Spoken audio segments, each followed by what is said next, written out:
Hello বন্ধুরা, আসসালামু আলাইকুম। Welcome to my channel. আমি বাপ্পি। আজকের ভিডিওতে আমি ইনস্টাগ্রামের একটি সমস্যা নিয়ে আলোচনা করব এবং সেটি সমাধান করব।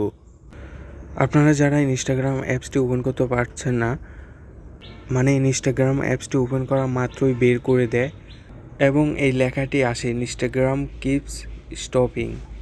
যাদের এই সমস্যাটি হচ্ছে তাদের জন্য ভিডিওটি খুবই গুরুত্বপূর্ণ হতে যাচ্ছে, সুতরাং ভিডিওটি শেষ পর্যন্ত দেখুন। তো এর জন্য প্রথমে আপনার মোবাইলের সেটিং অপশনে চলে যাবেন।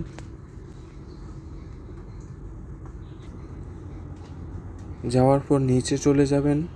এরপর এখানে দেখতে পাচ্ছেন অ্যাপস অপশনটাতে ক্লিক করে দিবেন। বন্ধুরা, এখানে দেখতে পাচ্ছেন সকল অ্যাপসগুলো এখানে রয়েছে। তো আপনারা আপনাদের ফোনে এক এক সিস্টেম আপনারা এটা দেখে নেবেন। ম্যানেজ অ্যাপসে ক্লিক করে আপনারা এভাবে পেয়ে যাবেন। তারপর এখানে একদম উপরে দেখতে পাচ্ছেন সার্চ অপশন, এখানে ক্লিক করে ইনস্টাগ্রামটি আমরা খুঁজে নেব।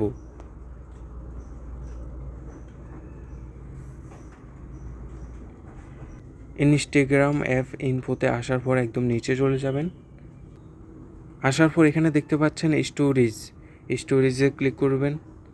ক্লিক করার পর এখানে দেখতে পাচ্ছেন একদম নিচে বাম পাশে রয়েছে ক্লিয়ার ডাটা, এখানে ক্লিক করব। মনে রাখবেন, এখানে ক্লিয়ার ডাটাতে আপনি ক্লিক করলে আপনার সকল ডাটা ডিলিট হয়ে যাবে। তো আপনার আগে থেকে যেসব ইমেজ বা ভিডিও আপনার সেভ করা রয়েছে গ্যালারিতে, সেগুলো মুভ করে নেবেন। তো এখানে ক্লিক করার পর এখানে দেখতে পাচ্ছেন এখানে ওকে দিয়ে দিবেন। ওকে দেওয়ার পর এখানে আপনার সকল ডাটা ডিলিট হয়ে যাবে। ডিলিট হওয়ার পর আপনি সরাসরি প্লে স্টোরে চলে যাবেন। প্লে স্টোরে আসার পর এখানে উপরে দেখতে পাচ্ছেন এখানে ইনস্টাগ্রাম লিখবেন। লেখার পর এখানে আপনার যদি আপডেট চায় আপডেটটা করে নেবেন। এরপর বন্ধুরা আপনারা কী করবেন, আপনাদের ফোনটিকে রিস্টার্ট করে নেবেন।